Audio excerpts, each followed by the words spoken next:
لا حول ولا قوة إلا بالله العلي العظيم. أعوذ بالله من الشيطان الرجيم. بسم الله الرحمن الرحيم. الحمد لله الذي جعل الحمد مفتاحا لذكره وسببا للمزيد من فضله ودليلا على آلائه وعظمته. ثم الصلاة والسلام والتحية والإكرام على خير خلقه وأفضل بريته حافظ سره ومبلغ رسالاته الذي سمي في السماء بأحمد وفي الأرض بأبي القاسم محمد. اللهم صل على محمد وعلى أهل بيته الطيبين الطاهرين المعصومين المظلومين ولعنة الله على أعدائهم أجمعين. أما بعد فقد قال الله سبحانه وتعالى في كتابه الكريم: بسم الله الرحمن الرحيم. قل لا أسألكم عليه أجرا إلا المودة في القربى. صلوات پر محمد و آل محمد.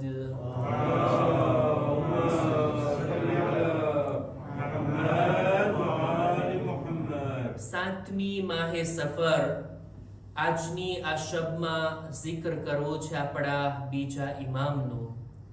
આપણા ઈ ઇમામ કે જેમની મઝલૂમી ઘણી જ વધારે હતી, જેઓ ફઝીલતની અંદર ઇમામે હુસૈનની સાથે સાથે છે. વધુ પડતી હદીસોમાં જ્યાં ઇમામે હુસૈનના ફઝાઇલ બયાન થાય છે, ઇમામે હસન પણ સાથે સાથે છે. હદીસો ઘણી મશહૂર છે. જન્નતના જવાનોના સરદાર આ બંને ઇમામો છે. આ બંને ઇમામો છે કે જે રસૂલ ખુદાના નવાસા, અમીરુલ મુમિનીનના નૂરે નઝર, બીબી ઝહરાના લખતે જીગર, બંને હુજ્જતે ખુદા, બંને ઇમામે માસૂમ, બંને ખુદાના તરફથી આપણી રહેનુમાઈ કરવા વાળા હાદી અને રહેબર. ફઝીલતો બંનેની એક સમાન, પણ એક એવી સિફત જે આપણા બીજા ઇમામમાં છે, જે આપણા ત્રીજા ઇમામમાં આ ફઝીલત નહોતી, અને તે આ કે ઇમામે હસન ઇમામે હુસૈનના પણ ઇમામ છે. એમના પણ ઇમામ છે. મૌલા અલીની શહાદત બાદ 10 વર્ષનો જે ઇમામતનો સમયગાળો, આ સમયની અંદર ઇમામે હુસૈન ખામોશ છે. ઇમામની હદીસો નથી જોવા મળતી. પોતાના મોટા ભાઈ, બલકે કહું પોતાના જમાનાના ઇમામના એહતરામમાં ખુદ ઇમામે હુસૈન ખામોશ છે. ઇમામની ઇતાઅતમાં, ઇમામની સાથે સાથે મેં ઇમામોના નામ લીધા. જ્યારે પણ નામ લઉં તો મનમાં સલવાત પડી નાખજો, પણ બુલંદ અવાજથી સલવાત પડવામાં કોઈ મનાઈ નથી. એક બાવાઝે બુલંદ સલવાત.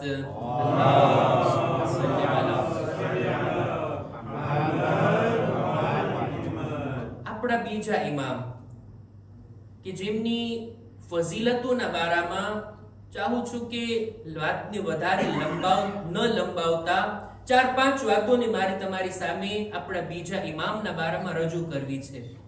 સૌથી પહેલી વાત, આપણા બીજા ઇમામ રસૂલની નજરમાં ખૂબ જ મહેબૂબ હતા, બહુ પ્યારા હતા રસૂલ ખુદાને પોતાના મોટા નવાસા. કેમ ના હોય? અબતરના મેણા મારવા વાળા બીબી ઝહરાની વિલાદત વખતે તો ખામોશ થઈ ગયા, પણ આ કૌસરના સિલસિલાને આગળ વધારનાર સૌથી પહેલા ફરઝંદ કોઈ હોય તો એ આપણા બીજા ઇમામ ઇમામે હસન મુજતબા અલૈહિસ્સલામ.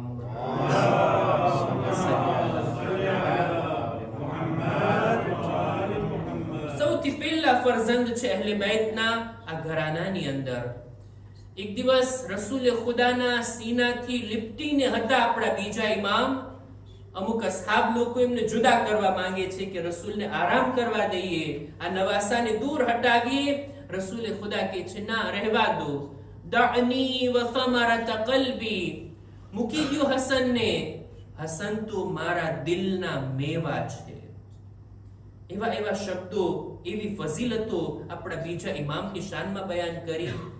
ઇમામે હસન મારી આંખોની ઠંડક છે, આ હસન મારાથી છે અને હું હસનથી છું, આ મારા ફરઝંદ છે.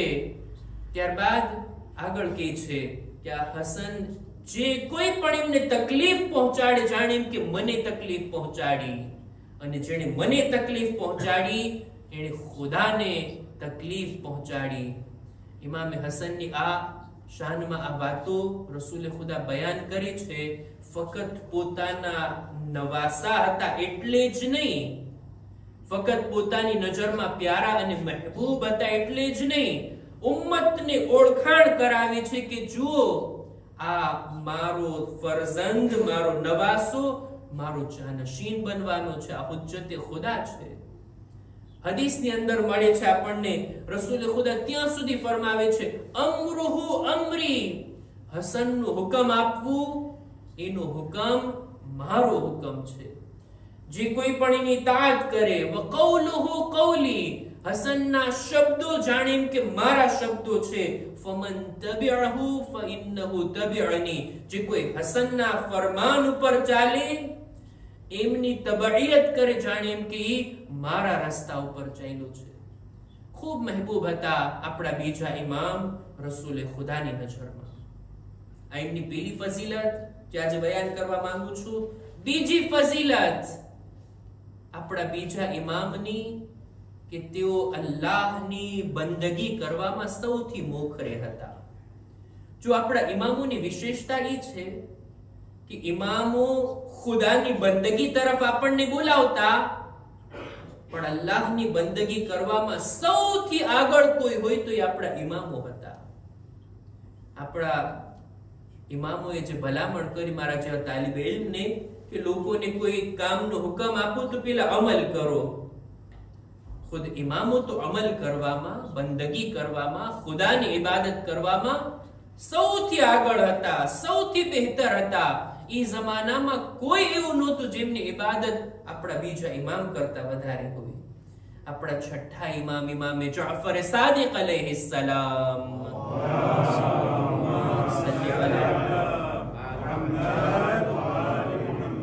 પોતાની હદીસમાં આપણા બીજા ઇમામની ઇબાદતને બયાન કરતા કહે છે કાના અઅબદન નાસ ફી ઝમાનિહિમ વ અઝહદહુમ વ અફضلહુમ. આપણા બીજા ઇમામ એ હતા કે ઈ જમાનામાં એમના કરતા ઇબાદતના મેદાનમાં કોઈ આગળ ના હતું. ફઝીલતમાં, ઝુહદ અને તકવાની અંદર કોઈ ઇમામે હસનથી આગળ ના હતું. એ ટોપ ઉપર હતા. અને આ ઇબાદત, અલ્લાહની બંદગી કરવી, એને આપણા ઇમામો પોતાના માટે ફખ્ર અને ઇજ્જત સમજતા હતા. અમીરુલ મુમિનીનની મુનાજાત છે ને, ખુદાયા મારી ઇજ્જત માટે બસ આટલું જ કાફી છે કે હું તારો બંદો છું. મારા માટે ફખ્રની વાત આ કાફી છે કે તું મારો રબ છો. અલ્લાહની ઇબાદત કરવી, અલ્લાહની બંદગી કરવી, એ મેદાનમાં સૌથી આગળ. અને ખુદાની ઇબાદત કરવી, આ એને આપણા ઇમામો ઇજ્જત સમજતા હતા. ખુદ આપણા બીજા ઇમામ એક માણસને નસીહત કરતા ફરમાવે છે કે ઇઝા અરદતા ઇઝ્ઝતા બિલા અશીરતિન, જો તને ઇજ્જત જોઈતી હોય ને, પોતાના ખાનદાન સિવાય તને ઇજ્જત મેળવવી હોય ને, લોકો ઇજ્જત મેળવવા માટે પોતાના ફેમિલી મેમ્બરનો સહારો લેતા હોય ને, અમારા કુટુંબમાં આટલા ડોક્ટર છે, અમારા કુટુંબમાં આટલા ભણેલા છે, મારા ભાઈ પાસે આટલી ડિગ્રી છે ને મારા બાબા આટલા આલિમ છે, આ બધું બરાબર. બીજા લોકોથી ઇજ્જત મેળવવી, ફેમિલી મેમ્બર્સના નામ થકી ઇજ્જત મેળવવી, આ પણ ફખ્રની વાત. ઇમામ કહે છે આ બધા લોકો સિવાય જો ઇજ્જત મેળવવી હોય ને, તો માસિયત, અલ્લાહની નાફરમાનીથી નીકળી અલ્લાહની બંદગી તરફ આવો. કારણ કે બંદગીમાં ઇજ્જત છે, નાફરમાનીમાં ઝિલ્લત છે. ખુદાની ઇબાદત કરવામાં ઇન્સાનને ઇજ્જત મળે છે અને ખુદાની નાફરમાની અને ગુનાહના રસ્તામાં ઇન્સાનને zillat મળે છે. આ બંદગી અને ઇબાદતને મૌલા ઇજ્જત સમજતા હતા. અને જ્યારે ઇબાદત અને બંદગીની વાત આવે તો ફક્ત મુસલ્લા પર બેઠીને જે ઇબાદત કરવામાં આવે એ જ નહીં. ઇબાદતનું મેદાન ઘણું વસી છે કે જેને અત્યારે ચોખવટ કરવાની જરૂર નથી. આપણે બધા જાણીએ છીએ ઇબાદત તો ફક્ત નમાઝ, રોઝા અને આ મુસ્તહબાત અને વાજિબાત જ નથી. ઇબાદત કેટલી છે, કેટલી ઇબાદત કરી શકે ઇન્સાન, ગણી ના શકાય. ઇન્સાન જો ચાહે જિંદગીના વધુ પડતા કામોને નિયતમાં ફેરફાર કરીને ઇબાદત બનાવી શકે છે. બંદગીમાં પોતાની જિંદગીને વિતાવી શકે છે. નેક કામો કરવા, મદદ કરવી, કોઈની સાથે ભલાઈ કરવી, સારો વર્તાવ, સારા અખલાક, સારા શબ્દો, ખુદ ગુનાહથી બચવું ને એ પણ ઇબાદત છે. એક જવાન 1 કલાક કોઈ સારા કામની અંદર પસાર કરે ને અને એ નિયતથી કે ખુદાયા આ 1 કલાકને હું ગુનાહમાં પણ વિતાવી શકતો હતો, હું ગુનાહથી બચીને કંઈક સારું કામ કરું છું, આ બચવું ગુનાહથી એ પણ ઇબાદત લેખાય છે. એ પણ અલ્લાહની બંદગી લેખાય છે. ખુદાની બંદગી ઇન્સાનને ઇજ્જત આપે છે. શું ઇજ્જત આપી છે અહેલ બેતને ખુદાએ કે આજે 1400 વર્ષ બાદ બી એમના નામ ઉપર આપણે બધા જમા થઈએ છીએ. એમની કબ્રની આજુબાજુમાં લોકો કેવી રીતના ઇશ્ક અને મોહબ્બતની સાથે ઝિયારત માટે જાતા હોય. આ ઇજ્જત નથી તો બીજું શું છે? અલ્લાહની બંદગી થકી એમને આ ઇજ્જત મળી છે. બીજા ઇમામ વિશે અર્ઝ કર્યું ને 2-4 વાતો મારે બયાન કરવી છે. પહેલું એ કે રસૂલે ખુદાની નજરમાં મહેબૂબ હતા આપણા બીજા ઇમામ. બીજું બંદગી અને અલ્લાહની ઇબાદતના મેદાનમાં સૌથી મોખરે હતા. ત્રીજું આપણા બીજા ઇમામની જે સિફાત બયાન કરવી છે એમાંથી ઇમામની સખાવત. ઇમામ લોકોની જે માલી મદદ કરતા, જુદો સખા, એમની સખાવત. આપણે બીજા ઇમામનો એક લકબ છે કરીમ અહેલે બેત. અહેલે બેતમાં સૌથી વધારે લોકોની સાથે મહેરબાનીથી પેશ આવનાર, લોકો ઉપર ehsan કરનાર, લોકોની સાથે સારો વર્તાવ કરનાર. અને આ એવી રીતના ઇમામની જિંદગીમાં આપણને દેખાય છે. એક અલગ ખાસ મૌઝુ છે કે જેના ઉપર ચર્ચા કરવામાં આવે. આપણા બીજા ઇમામની સખાવત, કેવી રીતના લોકોને આપતા, મદદ કરતા. અમુક બાબતોનું બયાન કરવા માંગુ છું. ઇમામ એક દિવસ પોતાની સવારી ઉપર બેઠીને જઈ રહ્યા હતા. પોતાના ઘોડા ઉપર બેઠીને કઈ દૂર જઈ રહ્યા હતા. ઇમામની સાથે એક માણસ થઈ જાય છે, ઇબ્ને અબી અકીક. ઇમામની સાથે સફર તો કરે છે, ચાલતા ચાલતા ઇમામની સવારી તરફ ધ્યાનથી જુએ છે અને એની નજર પણ અલગ જાતની હતી. ઇમામના ઘોડાને જોઈને એવી નજરથી આમ જુએ છે. ઇમામ સમજી ગયા. એની સામે જોઈને કહે છે, તને આ ઘોડો જોઈએ છે? આ સવારી તને જોઈએ છે? કહે છે, હા મૌલા. ઇમામ કહે છે, આ તને આપી દઉં? કહે છે, હા આપી દો. તો એના જોવે કે નહીં, કેવી સારી સવારી છે. ઇમામ તરત જ સવારીથી ઉતરી ગયા અને પોતાની સવારી સામે વાળાને આપી દીધી. કિતાબમાં મને કઈ નથી મળતું કે માણસ જરૂરતમંદ હતો, મોહતાજ હતો, ગરીબ હતો, ફકીર હતો. ના, ઇમામની સવારી ઉપર એની નજર ગઈ, એને ગમી ગઈ આ સવારી અને ઇમામ આ વાતને સમજી ગયા અને આપી દીધું. આ બાબત મેં પડી લીધી ને તમે સાંભળી લીધું, પણ ઇમામની સખાવતને તો તમે જુઓ. પોતાની સવારી સામે વાળાને આપી દીધી અને પસંદ આવી ગઈ. આ જમાનામાં કોઈને સાયકલ પણ જોતી હોય ને માણસ વિચાર કરશે. પોતાની પર્સનલ સવારી કોઈને આપવી હોય ને તોય વિચાર કરતો હોય. આ ઇમામની સખાવત છે. ઇમામ પોતાની જિંદગીમાં ઘણી વખત પોતાના માલના 2 હિસ્સા કરી અડધો ભાગ આખો રાહે ખુદામાં આપી દીધા. આ વાત તો આપણે સાંભળ્યા છીએ. પણ ઇમામની કોશિશ એ હતી કે ગરીબોને, ફકીરોને વધારે ફાયદો થાય. બસરાથી એક કાફલો આવે છે વેપારીઓનો માલ વેચવા માટે. મદીનામાં ઇમામ એમનાથી માલ ખરીદે છે. ખરીદવામાં ઇમામ ભાવતાલ કરે છે, ડિસ્પ્યુટે કરે છે. વેપારી કહે છે, મૌલા તમારે તમારા માટે ક્યાં ખરીદવું, બીજાઓ માટે ખરીદવું છે, શા માટે આટલો ભાવતાલ કરો છો? ઇમામ કહે છે, હું આ ભાવતાલ કરું છું, ડિસ્પ્યુટે કરું છું મારા સ્વાર્થ માટે નહીં. મારે આટલો માલ આપીને, આટલા પૈસા આપીને સામેથી ચીજો ખરીદવી છે. હું ચાહું છું વધારે ચીજો મળે આ માલના બદલામાં, જેથી ગરીબોને વધારે ફાયદો થાય, એ લોકો માટે વધારે ચીજો હું લઈ શકું. ઇમામ આ રીતના વિચારની સાથે ગરીબો માટે ફિક્રમંદ રહેતા. એક દિવસ તો મળે છે કે ઇમામ એમની ખિદમતમાં અમુક હાજી લોકો આવે છે, હાજીઓ આવે છે ઇમામની મુલાકાત કરવા માટે. પોતાના વતનથી દૂર દૂરથી આવ્યા હતા મક્કા, અને મક્કાથી હાજીઓ આવે છે આપણા બીજા ઇમામની ઝિયારત માટે મદીનામાં.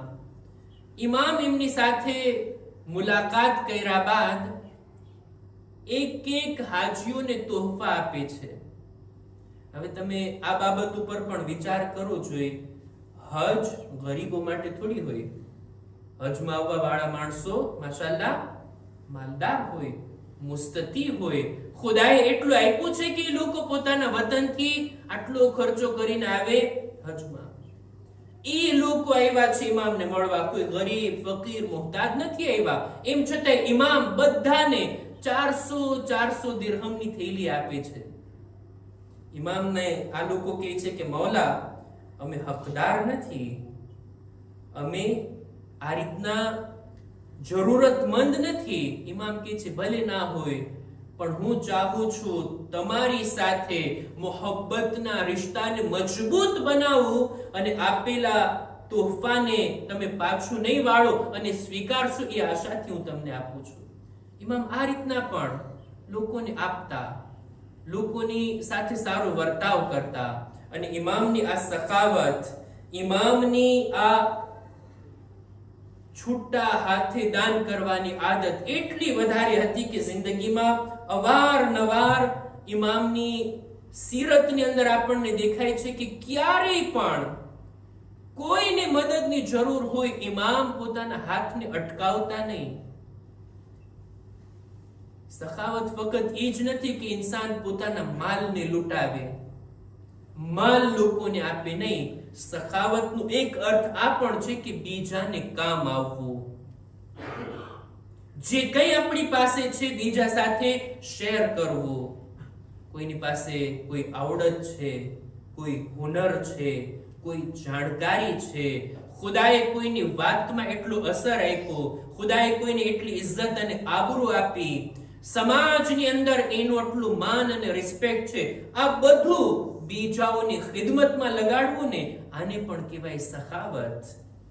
આપણા બીજા ઇમામ મક્કાની અંદર છે,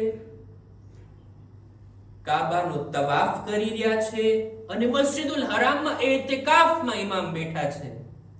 એવામાં એક માણસ આવીને મદદ માંગે છે, મૌલા મકરૂઝ છું, તમે મારી મદદ કરો. ઈ સમયે તો ઇમામ પાસે ત્યારે કંઈ હતું નહીં. ઇમામ કહે છે ના, મારી પાસે કંઈ છે નહીં કે હું તારો કર્જો અદા કરું. કે છે વાંધો નહીં મૌલા, જો કંઈ ના હોય તમે મારી સાથે આવો. પેલા માણસ જેની પાસેથી મેં કર્જ લીધો છે, તમે એની પાસેથી મને મોહલત લઈ દો. મારાથી નથી માંગતો, તમારા શબ્દોનો અસર થશે. ઇમામ તરત જ પોતાના તવાફને અટકાવ્યા, રાહ ન જોવરાવ્યા સામેવાળાને. વાટજો, હું મારો તવાફ કરી લઉં, 2-4 દિવસ ખમી જા, મારો ઇતિકાફ પૂરો થાય. નહીં, તરત જ તવાફને છોડ્યા. ઇતિકાફની હાલતમાં મસ્જિદથી બહાર કદમ રાખ્યા, પેલા માણસની સાથે ગયા, એનું કામ અંજામ આપ્યા. ઇબ્ને અબ્બાસ કહે છે મૌલા તમે ઇતિકાફમાં હતા, તવાફમાં હતા. ઇમામ કહે છે બહેતર છે, હું જાણું છું મારા જદ રસૂલે ખુદા સલ્લલ્લાહુ અલૈહિ વ આલિહિ વસલ્લમ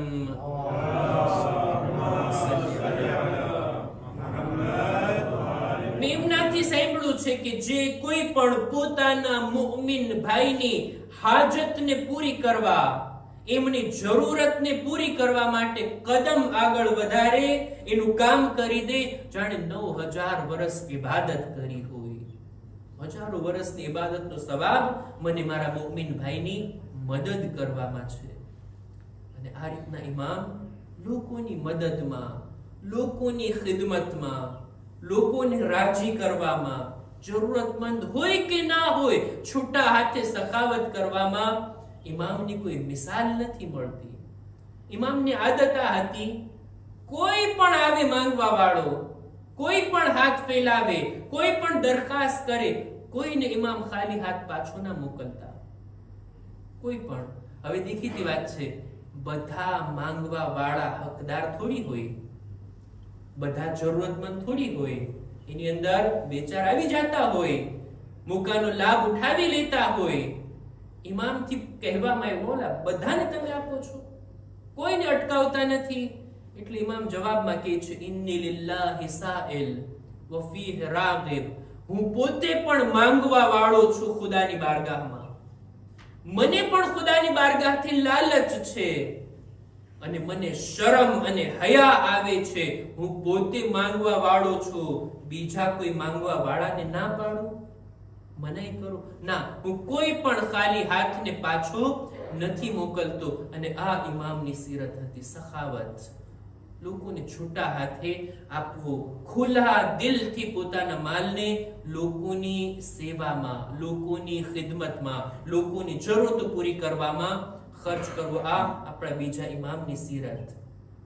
આગળ ઇમામના ફઝાઇલમાં જો બયાન કરું તો ઇમામ શુજાઅત અને પોતે હાજર જવાબીમાં મશહૂર હતા. ઇમામની શુજાઅત, જો શુજાઅત ક્યારેક મેદાને જંગમાં દેખાય, તલવાર ઉઠાવવામાં દેખાય, જંગ અને જિહાદ કરવાની અંદર શુજાઅત નજરે પડે. ક્યારેક શુજાઅત તલવાર ઉઠાવવામાં નહીં, બલકે સમય ઉપર જવાબ આપવામાં છે. સામેવાળાના શબ્દને એ જ મોકા ઉપર ત્યાં જ જવાબ આપી દેવો અને એનું મોઢું બંધ કરી દેવું, આ પણ શુજાઅતની એક મિસાલ છે. આપણે બધા જાણીએ છીએ, ઇમામને મજબૂર થઈને સુલહ કરવી પડીને મુઆવિયા સાથે. સુલહ બાદ બીજા વર્ષે મુઆવિયા આવે છે કૂફા, અને કૂફાના મિંબર પર ચડી અને શરૂ કરે છે અમીરુલ મુમિનીનની શાનમાં ગુસ્તાખી કરવાનું. જો કે એને તો ફરમાન આપ્યું હતું ને, વર્ષો સુધી આ ફરમાન ઉપર અમલ પણ થયો ને, હજારો મિંબરથી મૌલા અલીને બુરા શબ્દોથી યાદ કરવામાં આવ્યા ને. શરૂઆત પોતે કરી, પોતે જ મિંબર ઉપરથી મૌલા અલીને બુરા શબ્દો કહેવાનું શરૂ કરે છે. ઇમામે હસન ત્યાં મૌજૂદ હતા. ભલા કેવી રીતના અમીરુલ મુમિનીનની શાનમાં ગુસ્તાખીને સહન કરી શકે? ઇમામ ત્યાં જ ભૈરા મજમામાં ઉભા થયા. ઉભા થઈને કહે છે, એ મુઆવિયા, એ અલીને બુરા કહેવા વાળા, જાણી લે, હું હસન અલી ઇબ્ન અબી તાલિબનો ફરજંદ છું, અને તું તારી સામે જો, તું સખ્ર એટલે કે અબુ સુફિયાનનો દીકરો છે. મારી માં ફાતિમતુ ઝહરા છે અને તારી માં હિન્દે જીગરખાર છે. બીબીની જાત ઉપર એક બાવાઝે બુલંદ સલવાત.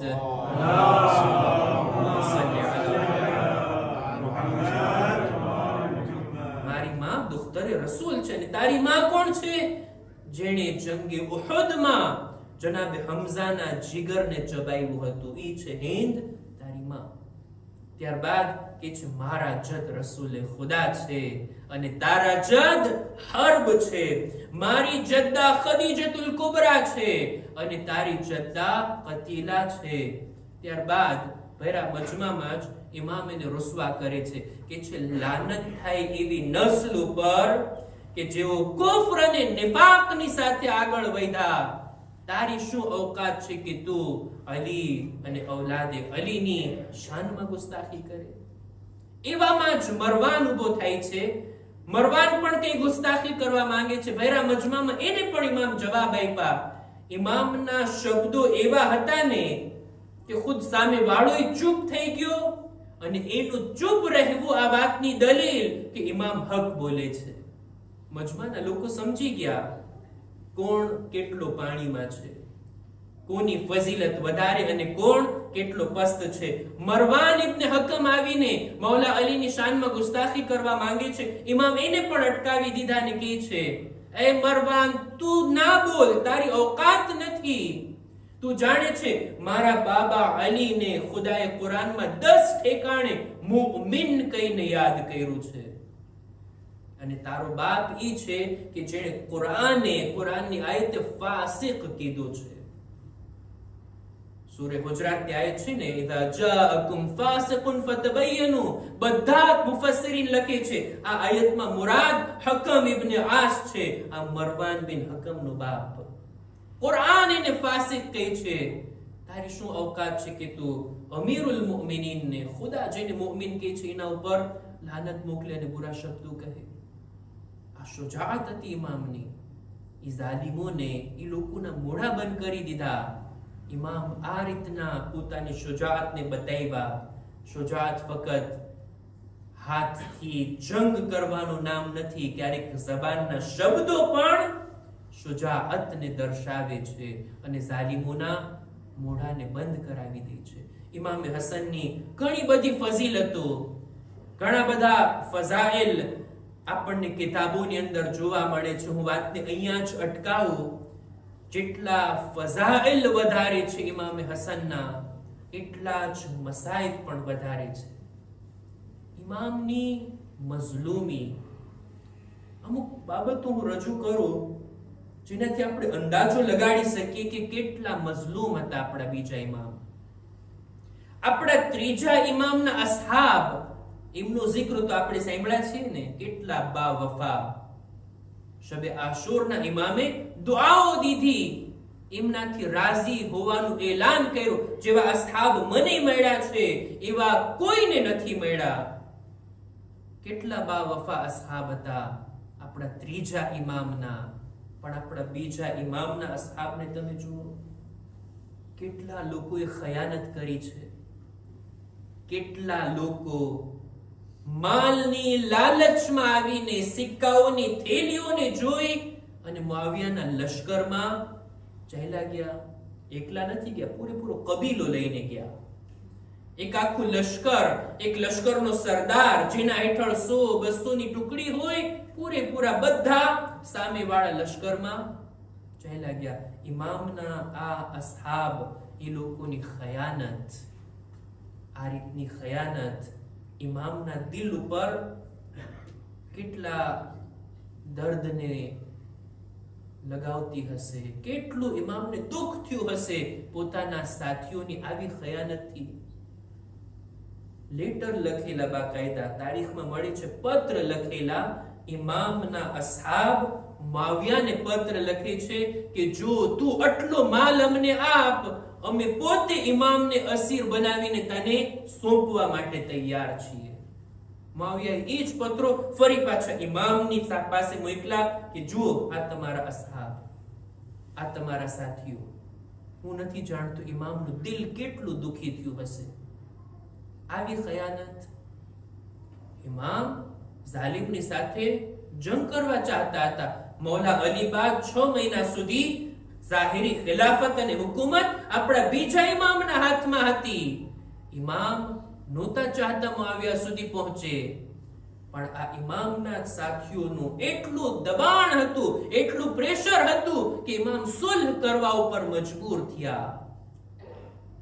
ઇમામે જોયું કે જો જંગને નહીં અટકાવવામાં આવે તો જેટલા અમુક વફાદાર સાથીઓ છે એ પણ શહીદ થઈ જશે, અને ઇમામની પણ શહાદત એમાં નક્કી હતી. અને એવી શહાદત કે જેનાથી ઉમ્મતને કઈ ફાયદો નહીં થાય, એના કરતા બહેતર છે સુલહ કરી અને દીનને ફાયદો પહોંચાડીએ, દીનને મજબૂત કરીએ અને ખરા દીનદારની જાનને બચાવીએ. ઇમામે સુલહનો રસ્તો અપનાવ્યો. સુલહ પણ આ અસહાબના દબાણથી. ઇમામ મજબૂરીમાં સુલહ કર્યા. સુલહ તો કરી લીધા, હજી ઇમામના આજુબાજુના લોકોએ હવે મેણા મારવાનું શરૂ કર્યું. અમે જો લડતે, જંગ કરતે તો પછી અમને ઇજ્જત મળતે, અમે આગળ વધતે, અમને ફતેહ નસીબ થાતે, તમે જંગને અટકાવ્યા. અને એવા શબ્દોથી કેવી રીતના અદા કરો, એમ સલામ કરવામાં આવતી કે એ મુઅમિનીનને ઝલીલ કરનારા. નઉઝુબિલ્લાહ. આવા મેણા, આવા શબ્દો પોતાની જ આજુબાજુના લોકોથી કેટલું ઇમામનું દિલ દુખી થયું હશે. ઇમામે તો સુલહ કરીને દીનને ઇજ્જત આપી છે, દીનદારોને બચાવ્યા છે, પણ આવા શબ્દો બોલવા. આટલું જ નહીં, તારીખની અંદર, કિતાબોની અંદર આપણને મળે છે કેવી કેવી તોહમતો આપણા બીજા ઇમામ ઉપર લગાવવામાં આવી. અત્યારે સમય નથી કે હું એનો ઉલ્લેખ કરું, ઉલ્લેખ કરીશ તો એક એકનો જવાબ પણ આપવો પડશે. એવા એવા શબ્દો, એવી એવી તોહમતો, એવા આક્ષેપો આપણા બીજા ઇમામ ઉપર કરવામાં આવ્યા કે ખરેખર ઇમામની મઝલૂમી ઉપર મુઅમિનનું દિલ રડવા લાગે. મઝલૂમી માટે બસ આટલું જ કાફી છે કે ઇમામ પોતાના ઘરમાં જ મઝલૂમ હતા. ઇમામને ઝહર આપનાર બીજું કોઈ નહીં, એમની જ ઝૌજા જુદા બિન્ત અશઅસ હતી. કેટલી હદ સુધી મુઆવિયાએ ઇમામના ઘર સુધી આ રીતના ઇમામની શહાદતનો પ્રોગ્રામ બનાવ્યો હતો. કેવી રીતના, કેટલી લાલચ આપી હતી, તને 1 લાખ દિરહમ આપીશ, તારી શાદી યઝીદ સાથે કરાવીશ, આ ઝહેર તને મોકલાવું છું કે જે ઇમામે હસનને પીરાવી દે. આવી ખયાનત. યાદ કરો એ મોકાને કે જ્યારે ઝહેરના અસરથી ઇમામે હસનના જીગરના ટુકડા બહાર આવી રહ્યા હતા. ઇમામે હુસૈન એમની સામે બેઠા બેઠા આ હાલતને જોઈને રડી રહ્યા હતા. આજે આપણે એ ઇમામને યાદ કરવાના છે જેના ઉપર ખુદ ઇમામે હુસૈન આંસુ વહાવ્યા છે, એમના ઉપર ગિરિયા કર્યા છે. ઇમામે હુસૈનને રડતા જોઈ ઇમામે હસન પૂછે છે, ભાઈ બધા રડે છે પણ તમે ના રડો, તમે ગિરિયા ના કરો. લા યૌમા કયૌમિકા યા અબા અબ્દુલ્લાહ, એ મારા ભાઈ હુસૈન, તમારા જેવી મઝલૂમી તો કોઈની નથી. હું શહીદ થઈ રહ્યો છું, મને ઝહેર આપવામાં આવ્યું, પણ હું મારા વતનમાં તો છું, મારા શહેરમાં તો છું, મારા ખાનદાનના લોકો મારી આજુબાજુમાં છે. એ હુસૈન, તમે ગરીબુલ વતન હશો, તમે એકલા શહીદ થાશો જ્યારે બધા કુરબાન થઈ ગયા હશે. આ રીતના બંને ભાઈઓની ગુફ્તગુ, એકબીજાને વસિયતો કર્યા, એકબીજાને ભલામણો કર્યા, અને ભાઈથી લ્યો હવે ભાઈ જુદા થઈ રહ્યા છે. આવી જ કઈક તારીખ હતી. ઇમામને ઝહેર આપવામાં આવ્યું, ઇમામ રોઝાની હાલતમાં હતા અને ઇફતારની અંદર ઝહેર આલુદ દૂધ આપવામાં આવ્યું. આ દૂધ પીતાની સાથે જ એટલી ઝહેરની અસર થઈ ઇમામ ઉપર કે પોતે બયાન કરે છે, મને વારંવાર ઝહેર આપવામાં આવ્યું, પણ આ વખતનું ઝહેર એટલું સખ્ત છે કે જીગરના ટુકડા ઉલટીની અંદર બહાર આવી રહ્યા છે. ઇમામ જ્યારે આવી હાલતમાં હતા, જનાબે ઝૈનબ પોતાના ભાઈની ઇયાદત માટે આવે છે.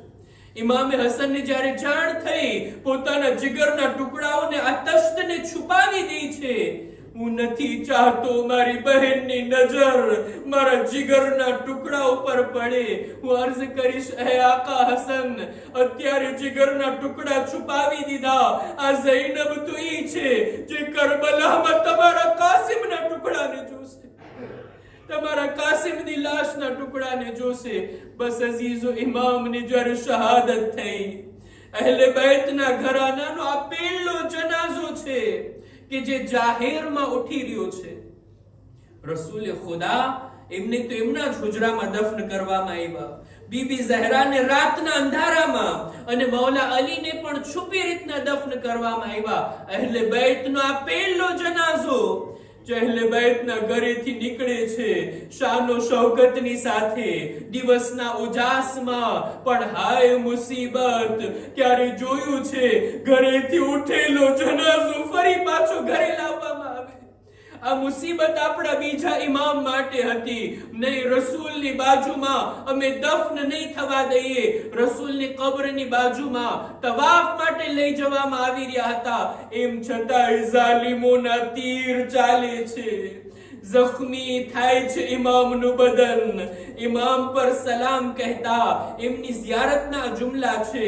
સલામ થાય એ બદન ઉપર. કદ શુક્કત અકફાનુહુ બિસ્સહામ. સલામ થાય એ મૌલા ઉપર કે જેમના કફનને તીરો વડે ફાડી નાખવામાં આવ્યું. ઇમામનો જનાઝો ફરી પાછો ઘરે લાવવામાં આવ્યો. ઇમામના બદનથી તીરોને જુદા કરવામાં આવ્યા.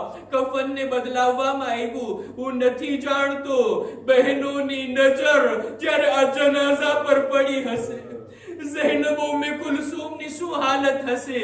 હા, ઝૈનબની મઝલૂમીને તમે જુઓ. મદીનામાં હસનના જનાઝા પર તીરોને જોયા અને કરબલામાં તીરો પર હુસૈનના લાશાને જોયા. વાહ હસના વાહ હુસૈના અલા લઅનતુલ્લાહ على القوم الظالمين وسيعلم الذين ظلموا أي منقلب ينقلبون. إنا لله وإنا إليه راجعون. ماتم حسين يا حسين.